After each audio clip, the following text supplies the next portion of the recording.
అన్న మరి మీ ఇద్దరు ఎప్పుడు కలిసారు? నేను జైచాల ఎల్జీఎస్ కమాండర్ ఉన్నా. నేను జైచాల ఎల్జీఎస్ కమాండర్ ఉన్నప్పుడు మా పక్కనే మల్యాల దళం, జైచాల మల్యాల పక్క పక్కనే ఉంటుంది.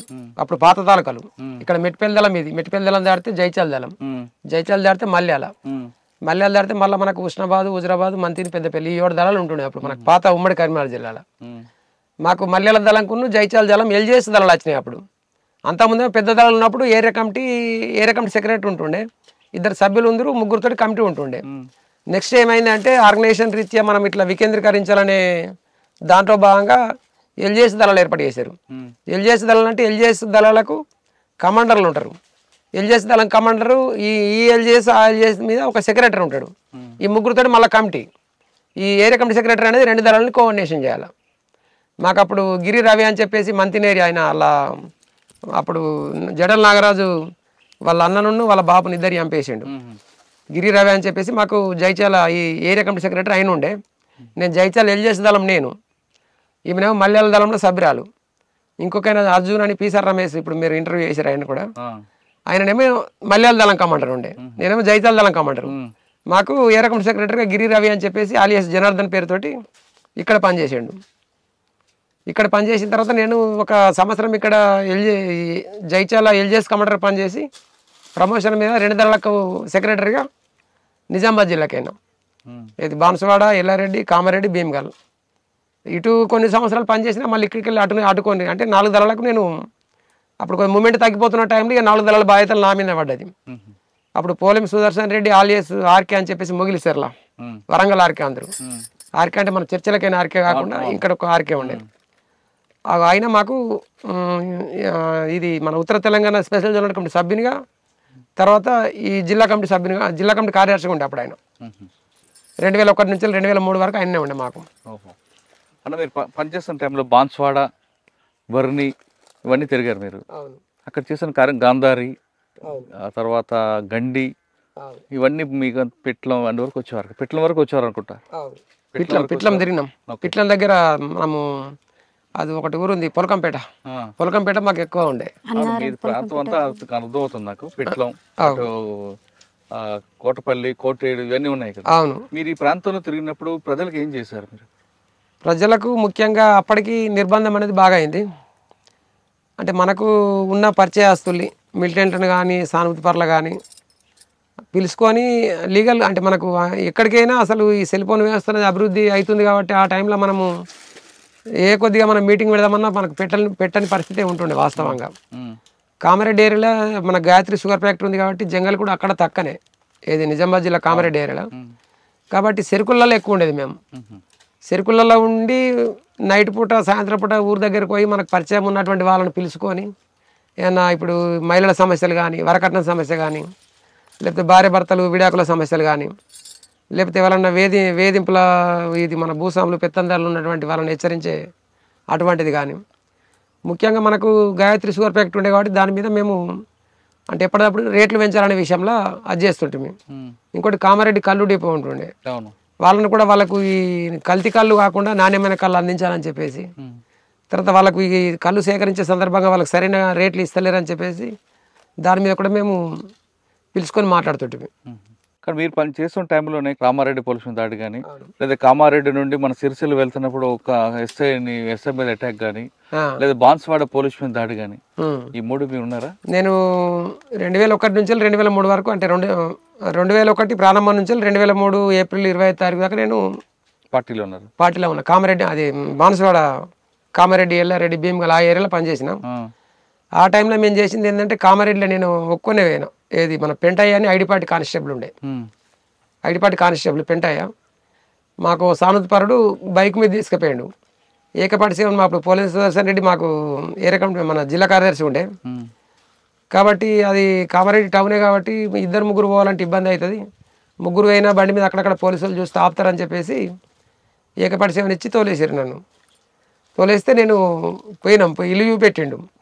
ఇల్లు చూపెట్టిన తర్వాత అది తీస్తే అది పటాకి వేసేది ఉన్నది వెళ్ళలేదు అడక్కన. వెళ్ళకపోగానే ఆయన అలర్ట్ అయ్యండి. ఎవరంటే మేమే, నేను పెంటయ్య మీతో మాట్లాడింది సార్, పెంటనా సార్ అని ఇట్లా మేము పిలుచుకునే వరకు ఆయన అప్పటికే బూలు పడి భయపడి ఆయనతో పోయి బాత్రూంలో దాక్కున్నాడు. దానికి వెళ్ళకపోయినా దాని మీకు దుంకి ఆయనతో పోయి ఇల్లంతా లింకి అటు ఇటు చేస్తే ఎక్కడ కనిపించలేడు. ఆ డోర్ వేసుకున్నారు, 2-3 కాల్పులు జరిపి ఆయనతో 5-10 నిమిషాలలో కథం పోలీస్ జీప్ సైరన్ మోక్కుంటూ వస్తుంది. వెంటనే మళ్ళీ బండి స్టార్ట్ మీద ఉంచండి ఆయన, ఏది మమ్మల్ని తోకపేరు అయినా 2 వీలర్ బైక్ మీద స్టార్ట్ మీద ఉంచండి. ఆయన వెంటనే మళ్ళీ రిటైర్డ్ అయ్యి వెళ్ళి రావడం జరిగింది. ఆయన తప్పించుకున్నాడు, ఆ విధంగా ఆయన తప్పించుకున్నాడు. కానీ గంభీరావుపేట దగ్గర కూడా అటాక్ అయింది కదా. గంభీరావుపేట అటాక్ అంటే సిరిసిల్ల దళం మీది కదా?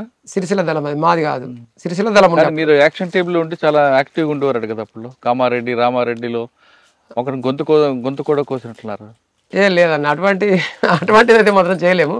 నేను వాస్తవంగా నాకు యాక్షన్ టీం కంటే కూడా నాకు ఆర్గనైజేషన్ బాధ్యతలు ఎక్కువ ఉండే. 2 దళాలని కోఆర్డినేషన్ చేయడం కానీ ఎక్కువ 2 దళాలు మాకు. రామారెడ్డి పోలీసులు దాడి, రామారెడ్డి పోలీస్ స్టేషన్ దాడి మీద మనకు గాజర్ల సారయ్య ఆలియస్ ఆజాద్ అని చెప్పేసి అప్పుడు తన జిల్లా కార్యదర్శి రవి అన్నగారు, రవి వాళ్ళ అది అశోక్ వాళ్ళ అన్న, రవి కానీ అశోక్ వాళ్ళు ముగ్గురు కదా. అవును, అతను మాకు జిల్లా కార్యదర్శి ఉన్నాడు. అప్పుడు జిల్లా కార్యదర్శి ఉన్నప్పుడు తన నాయకత్వంలో ప్లాన్ చేసినాం. అది ప్లాన్ చేసి మనము ఈ డైరెక్షనల్ మైన్ పెట్టాలనుకున్నాం సార్. ఏది రామారెడ్డి అది అది పోలీస్ స్టేషన్ కాదు, అది వాస్తవంగా అవుట్ పోస్ట్ అది. దాని మీద దాడి చేయాలని చెప్పేసి ఫస్ట్ రెక్కి చేసినాం. రెక్కి చేసిన తర్వాత ఏంటంటే దాన్ని మనము పక్కపంటి ఇండ్లు అవి ఉన్న వాళ్ళని కూడా ముందే వాళ్ళకి చెప్పి వాళ్ళని కాల్ చేయించినాం. ఎందుకంటే ప్రాణ నష్టం మిగతా వాళ్ళకి జరగద్దు అనే ఉద్దేశంతో కాల్ చేసినాం. అయితే దానికంటే ముందు ఏంటంటే ఈ రెక్కి చేసిన తర్వాత దాన్ని మనం ఏ విధంగా చేద్దాము అనుకున్నప్పుడు దాన్ని డైరెక్షనల్ మైన్ అయితేనే దానికి బెటర్ ఉంటుంది అని చెప్పేసి అట్లా అప్రోచ్ అయ్యి దానికి ఏం చేయాలా, మనకు మన సొంత మనిషి కావాలా. డైరెక్షనల్ మైన్ అంటే ఒకటి వ్యాన్ అన్న ఏదైనా ఒక వెహికల్ తీసుకుపోయి దాంట్లో పెట్టి అది అట్లా అటువైపు పెట్టిన తర్వాత రిమోట్ తోటి మనం ఆపరేట్ చేస్తాం. దానికోసం మన మనిషే కావాలి. ఇప్పుడు వేరే మనిషిని తీసుకొచ్చి కూలి అయినా తీసుకొచ్చి నువ్వు ఇట్లా పెట్టుబడి పెట్టాడు కాబట్టి ఒక మనిషిని 3 నెలలు ట్రైనింగ్ పంపించినాం. 3 నెలలు ట్రైనింగ్. అది ఎక్కడ తీసుకున్నారు? అది వాస్తవంగా జిల్లా కమిటీకి తెలుసు. నేను ఏరియా కమిటీ సెక్రటరీ కాబట్టి అది అటువంటి కొన్ని మాదాలకు టెక్నికల్ సమస్యలు ఉంటాయి కాబట్టి చెప్పారు. అది ఒక మనిషిని ఆయనను ఒక యాక్టివ్ ఉన్న సభ్యుని దళ సభ్యుని 3 నెలలు ట్రైనింగ్ పంపించిన తర్వాత ఆయన ట్రైనింగ్ పొంది వచ్చిన తర్వాత ఇక వెహికల్ మాట్లాడుకొని దానిలో డైరెక్షనల్ మైన్ ఏర్పాటు చేసి రామారెడ్డి పోలీస్ స్టేషన్ పేల్ చేయాలనుకున్నాం. ఈ పేల్ చేసే కంటే ముందు సదాశివనగర్ నుంచి ఒక రోడ్ వస్తుంది, దాన్ని బ్లాక్ చేయాలా. కామారెడ్డికి వెళ్ళి ఒక రోడ్ వస్తుంది, దాన్ని బ్లాక్ చేయాలా. ఇక్కడికి వెళ్ళి మాచారెడ్డికి వెళ్ళి ఒక రోడ్ వస్తుంది, దీన్ని బ్లాక్ చేయాలా. ఈ 3 అక్కల 3 స్కౌట్లు ఉన్నాం మేము. నా బాధ్యత ఏంటంటే కామారెడ్డి వైపు నుంచి వచ్చే స్కౌట్ కు నేను బాధ్యుని. ముగ్గురు ఒక టీం, నాకు టీం ఇచ్చారు. టీం ఇచ్చిన తర్వాత అక్కడ మేము అది రోడ్డుకు కింద ఇవి ఉంటాయి కదా, అది కలవాటు కింద మా మందు పాత్ర పెట్టుకొని ఉన్నాం మేము. అంటే అదనపు బలగాలు రాకుండా నివారించడం కోసం దీన్ని దాడిని సక్సెస్ చేసుకొని ఆయుధాలు తీసుకొని పోవాలి. అంటే మా ఉద్దేశం అప్పుడైనా ఎప్పుడైనా వాళ్ళు కూడా పోలీసులు కూడా చాలా మంది కింది స్థాయికి వెళ్ళి ఉన్నటువంటి వాళ్ళని చంపాలని ఉద్దేశం కాదు. మనం డైరెక్షనల్ మైన్ వేల్చిన తర్వాత ఆయుధాలు సీజ్ చేసుకుని వెళ్ళిపోవాలని చెప్పేసి పర్స్పెక్టివ్. ఆ ఉద్దేశంలో భాగంగానే మాకు అప్పుడు వాకిటాకీలు ఉండే. అప్పుడు ఈ కొద్దిగా టెక్నాలజీ పెరిగింది, ముందు లేకుండే కానీ అప్పటికి వాకిటాకీలు వచ్చినాయి. ఈ 3 స్కౌట్లకు 3 వాకిటాకీలు ఇచ్చారు. నేనేమో కామారెడ్డి వైపు నుంచి వచ్చేదానికి నేనున్నా. ఇక మాచారెడ్డి మనకి ఇక్కడ సదాశివనగర్ అక్కడికి వచ్చేది ఇంకో టీం ఉన్నది, మాచారెడ్డికి వెళ్ళి వచ్చేది ఇంకో టీం. ఇది రామారెడ్డి అనేది మధ్యాహ్నం ఉంటుంది. దాన్ని చేసిన తర్వాత అది ఆయన వెహికల్ వచ్చి అక్కడ ఆపంగానే ఎట్లయినా వాళ్ళు ఎవరు ఎందుకు ఆపుతారు బండి ఏదని వాళ్ళు పోలీసులు కీకలేస్తారు. కీకలేసినప్పుడు ఇక దిగి వెళ్ళి రావాలా. వెళ్ళి వచ్చినప్పుడు వాళ్ళు కాల్పులు జరిపితే చనిపోతారు కాబట్టి మనల్ని కూడా వెనక బందుకుండి వీళ్ళు కాల్పులు జరుపుతారు. ఆయన రక్షించడం కోసం వీళ్ళు కాల్పులు జరపాలి. అది ప్లాన్. కాల్పులు జరిపి ఆయన దిగే టైంలో ఆయన పోలీసులు ఎవరు బండి ఎందుకు వెళ్తున్నారు, అరే ఎవరు తీరా లొల్లి పెట్టారు. వాళ్ళు లొల్లి పెట్టిన తర్వాత దిగి ఆయనతో ఇటు ఊరికి వచ్చే టైంలో వాళ్ళు కాల్పులు జరిపారు. మనల్ని కూడా కాల్పులు జరిపారు. కాల్పులు జరిపిన బండి మనం అనుకున్న కరెక్ట్ దానికి ఏ పొజిషన్లో అయితే పెట్టాలో కొద్దిగా ముందరికి అయింది. అది బండి ముందరికి అయిన తర్వాత మనోడు మన దగ్గరికి వచ్చిన తర్వాత ఆపరేట్ చేస్తే అది మొత్తం అది బ్లాస్ట్ కాలేదు. బ్లాస్ట్ కాకుండా కొద్దిగా ఒక మూల ధ్వంసమైంది. ఇక లొల్లి కీకలేసుడు చేసుడు వాళ్ళు కాల్పులు జరిపిర్రు. అది సక్సెస్ అయ్యి ముందుకు మొత్తం ధ్వంసం అయితే మనం కాల్పులు జరుపుకుంటే వెంటనే పోయి అక్కడ ఉన్న టీము ఆజాద్ నాయకత్వంలో ఉన్న టీం పోయి మొత్తం కాల్పులు జరిపి ఆయుధాలు సీజ్ చేసుకోవాలి వాస్తవంగా. తర్వాత ఇక వాకిటాకిలలో అది దాడి పేలైంది రమ్మని చెప్పేసి మాకు కవర్ చేశారు. కవర్ చేసిన తర్వాత మేము ఇక మళ్ళీ దీన్ని అంటే మాకు ఎవరైనా కానీ దాడి పేలైనా మనం అవసరం ఉంటేనే పోలీసు వాళ్ళు వచ్చిన పేల్చాలి, మనకు ఇది మందుగుండు సామగ్రి అనేది దొరకదు, దాన్ని తీసుకురమ్మని చెప్పారు.